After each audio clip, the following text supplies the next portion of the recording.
අපේ සමාජයේ හුඟක් දෙනෙක් සමහර වෙලාවට මේ ශ්‍රාවක සංඝරත්නය කෙරෙහි යම් යම් දෝෂ සහිත ස්වභාවයන් නිසා අපහදිනවා. මං කියන්නේ පින්වතුනි කවදාවත් සංඝරත්නය කෙරෙහි අපහදින්න එපා. සංඝරත්නයට දොස් නගන්න එපා. ඇයි පින්වතුනි අපි සංඝරත්නයට දොස් නගන්නේ? අපි මේ හුඟක් අය හිතාගෙන ඉන්නවද දන්නේ නැහැ. හාමුදුරුවෝ නමක් වරදක් කරාම ඒ හාමුදුරුවෝ මෙරෙලා නිරියට ගියාම යම රජුරෝ ඒ හාමුදුරුවන්ව සුදු ඇතිරිලි දාලා පිළිගන්නේ නැති කියලා. මතක තියාගන්න අපේ පින්වතුන් කවුරුවත් හිතන්න එපා පින්වතුනි හාමුදුරුවෝ නමක් යම් කිසි අකුසල කර්මයක් කරගත්තොත් යම් පවක් කරගත්තොත් යම රජුරෝ පින්වතුනි උන්වහන්සේව නිරේදී සුදු ඇතිරිලි දාලා පිළිගන්නේ නැහැ. ඒ හාමුදුරුවෝ නිරේට ආවම කියන්නේ නැහැ අනේ මේ අහවල් හාමුදුරුවෝ ඇවිල්ලා කෝ ඇතිරිල්ල ගන්න කෝ පුටුව හදන්න කෝ දානි පිළිල කරලාද තියෙන ඒව කියන්නේ එතරදී. හාමුදුරුවෝ නමක් වරදක් කළා නිරේට ගියාම පින්වතුනි යා කවුද? නිරේ දුක් විඳින නිර්සත්වයේ. යම රජුරෝ පින්වතුනි යාට කොහොමද සලකන්නේ? ගෞරවෙන්ද? නෑ. අර අනිකුත් නිර්සත්‍යයන්ට සලකන විදියටම තමයි සලකන්නේ. මං අරව කරා මේව කර ඕවගේ නිදහසට කරුණු කියන්න බෑ යාට. ඒ නිසා අපි පින්වතුන් කවුරුවත් හිතන්න එපා හාමුදුරුවෝ නමක් වරදක් කරාම උන්වහන්සේට සසරේ පව් නැහැ කියලා. නෑ උන්වහන්සේට පව් වෙනවා.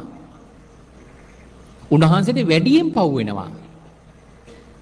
මොකද මේ ගිහියන් විසින් සද්ධාවෙන් දෙන ඒ ප්‍රත්‍ය දුස්සීලව අලජ්ජීව ඉඳගෙන පරිහරණය කරනවට වඩා බුදුරජාණන් වහන්සේ දේශනා කරනවා මොකක් කරන එක වටිනවා කිව්වද?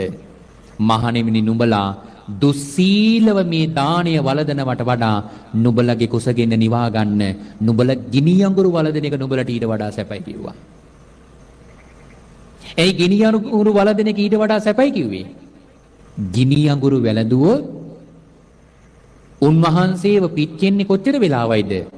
එක ජීවිතයයි.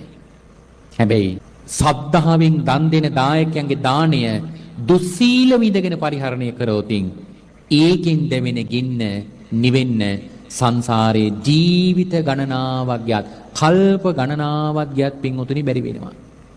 ඒක ලේසි නෑ. ඒ තරම් පින්වතුනි දුෂ්කරයි හාමුදුරුවෝ නමකට ලැබෙන විපාකය. සුළු තැනකින් පවා පින්වතුනි හාමුදුරුවන්ට අකුසල් සිද්ධ වෙනවා. ඒ නිසා පින්වතුනි කවදාවත් භික්ෂුවක් යම්කිසි වරදක් කරා කියන එක අපේ පින්වතුන් සාසනික වරදක් හැටියට දකින්න එපා. මොකද පින්වතුනි හිතන්න එපා පින්වතුනි මේ කෙලෙස් ගොඩකට සිවුරක් දාපු ගමන් ඒ කෙලෙස් ගින්න නිවෙනවා කියලා. මේ තියෙන්නේ කෙලෙස් ගින්න. ලෝභය, දේශය, මෝහය, රාගය, මාන්නය, ඊර්ෂ්‍යාව කියන මෙන්න මේ කෙලෙස් වලින් කෙලෙස් ගිනි කීයකින්ද? ගිනි 1500කින් පින්වතුනි සසර සත්‍යය දැවෙනවා.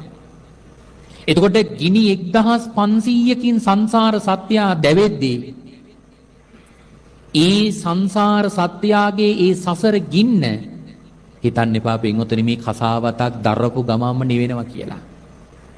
ඒක ගින්න නිවන්න භාවිතා කරන උපකරණයක් වගේ. දැන් ගිහි පින්වතුන් වෙච්ච අපේ පින්වතුන්ට වඩා ටිකක් පින්වතුනි ලේසියෙන් ගින්දර නිවා ගන්න පුළුවන් කසාවතක් දරන හාමුදුරු නමකට. දැන් නිකන් හිතන්නකෝ ඔන්න තමන්ගේ අතක් ගිනි ගන්නවා. දැන් ජලය යනවා.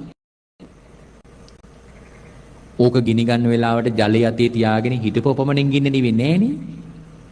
මොකද උ කරන්න ඕනේ ගින්නට ජලය දාන්න ඕනේ. ඒ වගේ තමයි කසාවත දරුවෝපමණින් පිංගුතුනි කිලිස් ගින්න නිවෙන්නේ. ඒ කසාවත දරවලපු ඒ භික්ෂුව ඒ ගින්න නිවෙන විදිහට ධර්මයේ වඩන්න ඕන. එතකොට තමයි ගින්න නිවෙන්නේ. ඒ නිසා පිංගුතුනි හිතන්න එපා ඒක හිතන තරම් ලීසි කියලා. ද කියන්නේ පිංගුතුනි හරි පුදුමාකාර දෙයක් නේ. අපේ පිංගුතුන්ට නිගමට හිතන්නකෝ තමන්ගේ හිත තමන්ට රැක ගන්න කොච්චර අමාරුද? තමන්ට ඕන විදිහට හිත පාලනය කරන්න පුරුදු කරගත්තා. ආන් ඒ විදිහට තමන්ට ඕන විදිහට හිත පාලනය කරන්න පුළුවන් දක්ෂයෙක් වෙන්න අපේ පිංගුතුන් පුරුදු කරගන්න ඕන. භික්ෂුවකටත් තියෙන එකම තමයි. ඒක ලේසි නෑ. අපේ පිංගුතුන් හිතන්න එපා ඊට වඩා හොඳට ශාසනය බුදුරජාන් වහන්සේගේ කාලේ වැඩ හිටපු කාලේ තිබුණා කියලා නෑ. පින්වතුනි මේ සම්බුද්ධ ශාසනය කිසි කලෙක ਸਰව සම්පූර්ණයෙන් පින්වතුනි නිර්මලව පැවතුනේ නැහැ. මේ ශාසනය කවදාවත් ਸਰව සම්පූර්ණයෙන් නිර්මලව පැවතුනේ නැහැ. බුදුරජාන් වහන්සේ වැඩ හිටපු කාලෙදී පවා පින්වතුනි නොයෙක් දුස්සීලකම් කරපෝ අලජ්ජීව වැඩ හිටපෝ භික්ෂුන් වහන්සේලා ඕන තරම් පින්වතුනි වැඩ හිටියා. හැබැයි පින්වතුනි ඒ අලජ්ජීනේ දුස්සීලෝ දැකලා විශාකා උපාසිකාව දන් දෙන එක නතර කරාද? ඒ අලජ්ජීන් දුස්සීලෝ දැකලා පින්වතුනි අනේ පිටිසිටුතුමා විහෙර විහාර හදන එක නතර කරාද? දම්පැන් දෙන එක නතර කරාද? විශාකා උපාසිකාව දන් දෙන එක නතර කරාද දුස්සීලෝ දැකලා? විශාකා උපාසිකාව සංඝ රත්නයට කරන අනුග්‍රහය නතර කරාද මේ දුස්සීල අලජ්ජීන් දැකලා? නෑ. මොකද විශාකා උපාසිකාව බලන්නකො ඉතින් කොච්චර සද්ධාවක් තිබුණද කියන්නේ බුදුරජාන් වහන්සේගෙන් අටවරේකුත් ගත්තනේ. මොකද්ද වරාට? මේ වස් කාලේ ආරම්භුනේත් එහෙමනේ. මොකද්ද ඉල්ලපු වරාට? ස්වාමීනි භාග්‍යතුන් වහන්සේ මට දිවි ඇති තාක් ආගන්තුක භික්ෂූන්ට දන් දෙන්න මට අවසර දෙනසේක්වා. ගමික භික්ෂුන් වහන්සේලාට දන් දෙන්න මට අවසර දෙනසේක්වා. ගිලන් භික්ෂුන් වහන්සේලාට ගිලන් උපස්ථායකයන් වහන්සේලාට දන් දෙන්න මට අවසර දෙනසේක්වා. සියලු මහා සංඝරත්නයට වැසිසලු දෙන්න මට අවසර දෙනසේක්වා. සියලු මහා සංඝරත්නයට කැඳ දන් දෙන්න මට අවසර දෙනසේක්වා කියලා වර 8ක් ඉල්ලුවනේ. ඒතකොට විශාකා උපාසිකාව වර දුස්සීලෝ දැකලා අපහැදිලා දිනලා තියෙන්නේ නෑ. ශාසනය කියන අපහැදීමක් ඇති කරගත්තේ නෑ. මොකද ඒ කවුරුවත් පින්වතුනි සම්බුද්ධ ශාසනය වැළඳගත්තේ ඒ භික්ෂුන් නිසා නෙවෙයිනේ. ශාසනය වැළඳගත්තේ කවුරු වෙනුවෙන්ද?